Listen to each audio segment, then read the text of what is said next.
Bonjour à tous, tendance dans le rouge ce matin à la Bourse de Paris. Les marchés sont conditionnés par la crainte d'une troisième vague, des incertitudes qui sèment le doute quant à la reprise économique de 2021.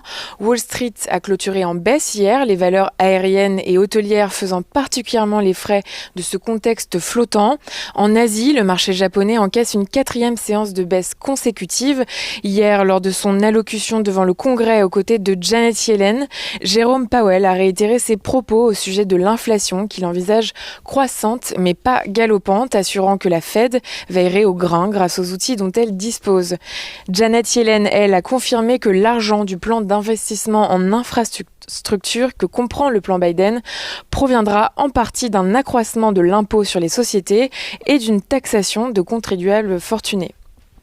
Le rendement de l'emprunt américain à 10 ans a poursuivi sa détente.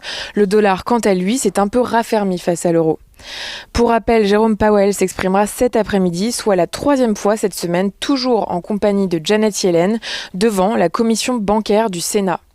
Sur le plan des statistiques, sont attendus aujourd'hui les résultats des enquêtes dans le secteur manufacturier et dans les services d'IHS Markit et de l'ISM, des résultats qui devraient attester d'un climat des affaires pénalisé en Europe par le retard de la campagne de vaccination.